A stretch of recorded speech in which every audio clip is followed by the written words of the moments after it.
I'm your host, Tom Butterfield, and today we're delving into a topic that's pretty vital for our health but often overlooked, and that's blood pressure. We'll unravel why it's such an important health marker and share a compelling case study that might just resonate with a few of you out there. Let's jump in, shall we? Blood pressure. We've all heard about it, but what does it really mean? Well, simply put, it's the pressure of blood pushing against the walls of our arteries. So it's a pretty good name for it, really. But there are two numbers to pay attention to. First, we've got systolic, which is the pressure when our heart beats, and that's the first number that the clinician usually reads out. And diastolic, which is the pressure when your heart rests between beats, and that's the second number that's read out. So for example, a blood pressure of 130/85 means when the heart beats, it produces 130 millimeters of mercury of pressure in the artery, and that reduces down to 85 millimeters of mercury between beats.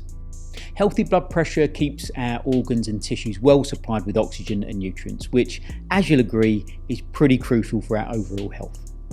Agreed. So why is monitoring blood pressure so important?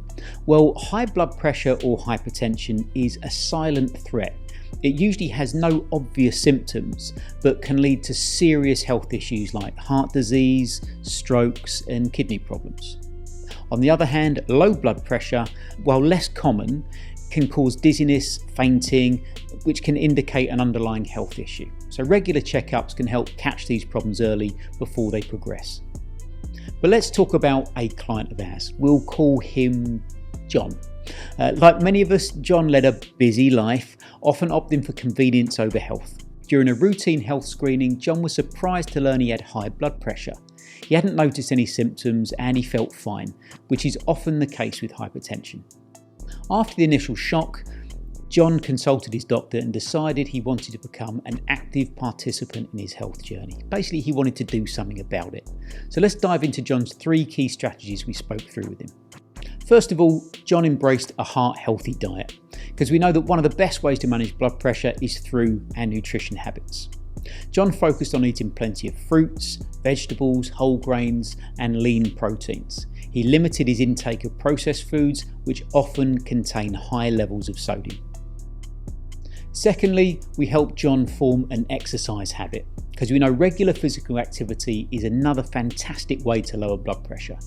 First, we helped make John aware that he did in fact have time for exercise.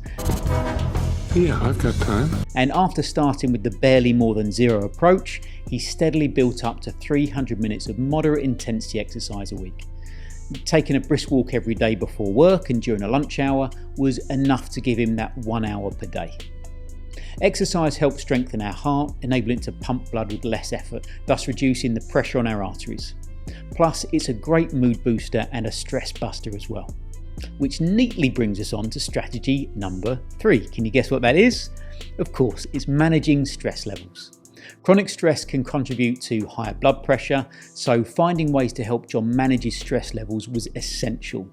He could have tried techniques like deep breathing, meditation, yoga, but instead he chose to dedicate time to an old hobby that he'd let slip for many years, which was great. This, along with his daily walks, helped keep his stress levels in check. John was feeling better physically and more relaxed mentally. Therefore, he was in a much better frame of mind to actually have more fun. And this helped reduce his stress levels even further. John's story is a good example of how taking proactive steps can manage blood pressure and improve our health.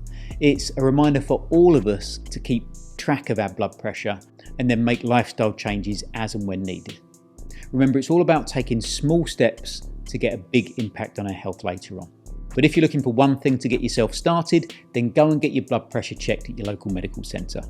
But if you'd like the option of doing it at home, then we've put together a list of top home blood pressure kits to help reduce overwhelm and confusion of trying to pick one out of the thousands of devices that are on the internet for you. There might be a little extra bonus in there as well too, so just click on the link in the description and go and find that. Thanks for listening. Hope you enjoyed the show and you found it interesting and useful. And remember, if you're too busy to look after your health, then make sure you're comfortable with spending a lot of time in poor health. And we certainly don't want that, do we? So we'll see you in the next episode.